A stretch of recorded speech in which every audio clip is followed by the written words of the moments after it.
It's strange to me that they would go out with that the day before Summer Game Fest.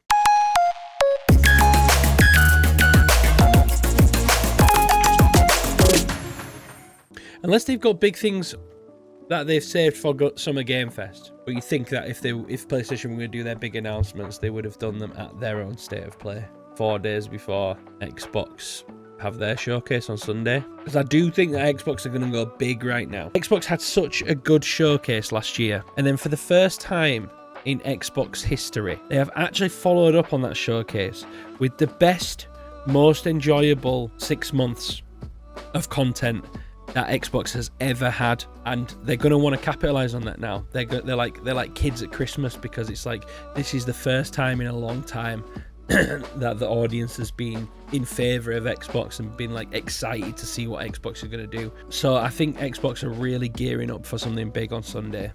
That's my prediction anyway. So if I was in PlayStation's shoes, instead of like desperately putting something out just to be part of the fray, everybody else is putting stuff out, so let's get something out now. That's what it felt like. I was just waited. They've obviously got cool shit in the works, but if it ain't ready to show. The thing about these State of Play is if the overall thing isn't good, then it kind of puts a downer on the rest of the stuff that gets shown in them. Each individual game on there, you could pick one out and be like, oh, that looks decent. Or you could pick another out and be like, oh, that looks decent. Or you could pick another out and be like, oh, that looks shit, whatever. But the actual State of Play itself gets reviewed on the whole. People will be like, that was a shit State of Play. Next year, people will be like, do you remember the State of Play at Summer Games Fest last year?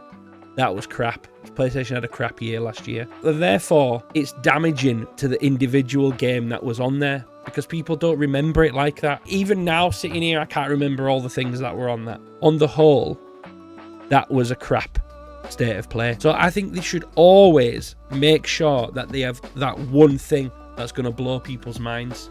Do you know what I'm saying? That Marvel fighting game at the end, that was their big centerpiece, wasn't it? That was the thing that they were going up with and being like, yeah, guys, this is the thing that you should all be excited about from this State of Play. But come on, that's a very niche market of people that are going to be interested in that or super excited about it. All it takes is that one game. If they'd have done all of that we just saw then, and then at the end, we'd have got a gameplay reveal for the new Naughty Dog game. Or at the end, we'd have got whatever Santa Monica Studios are working on. At the end, we'd have got a first look or even just a whiff of a trailer of something from Final Fantasy VII 3. Any of that at the end, and that would have been, we would have all come away going, that was a good State of Play, that. Just because of that one thing. They're literally the game changers. It's like in 2021 or 2020, was it? Where we got that stupid fucking Elder Scrolls 6 thing, where it just said Elder Scrolls 6 and it was like that pan across the Yorkshire fucking Dales. Everybody still went, Elder Scrolls 6. I still remember that right now. I won't remember that one. I won't remember that by next week. Obviously, ideally, I wouldn't like it to be as small as that fucking Elder Scrolls thing, where it was just a little panned picture coming over a hill. But just something to know that something's in the works, or a sneak peek of something, would have been enough to turn the tides. It almost feels like they tried to undercut everyone else. I'm sure they've been planning this for a little while, and I'm sure that, you know, they didn't just throw it together, but it's like Summer Game Fest gets announced. Everyone knew for months, because apparently Jeff Keighley is the only one with fucking manners anymore in the video game world.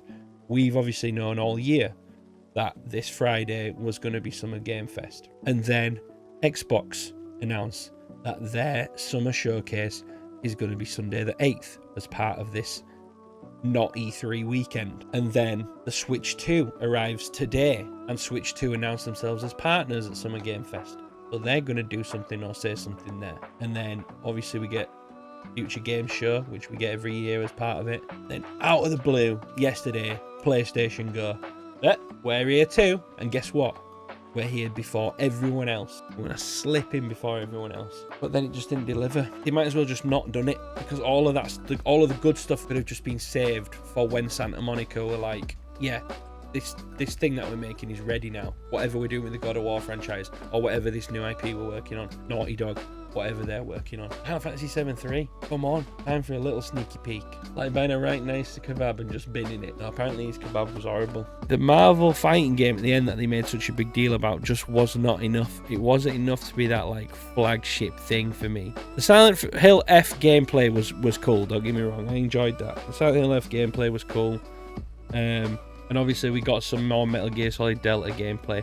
But I do think, you know, with the Metal Gear Solid gameplay, I was a bit like, it looks awesome, and obviously I'm going to love that game. Don't worry. It doesn't look as impressive a remake as the like the Resi ones or other remakes that we've been getting. Not even like as impressive as the Silent Hill remake, which was a Konami remake. Look, it was fine, but I wanted more than fine. I did like the nice touch at the end of the Pragma trailer where they put "It's real." That made me laugh. I will totally forgive it if PlayStation have saved the big dogs for Summer Game Fest. Yeah, a little bit underwhelmed, I'll be honest. I don't want to repeat myself too much, but basically, you just need that one thing that everyone remembers, then they remember it fondly, as in the whole show. But when you don't have that one thing, it kind of is at detriment to all the other smaller games that looked good or looked okay. The MK Classic thing, again, it's like, yeah, fine, but I ain't gonna pay 50 quid for that. I ain't gonna pay 40 quid for that. Like, you can emulate those games, like, so easily. Digimon, yeah, it's not for me.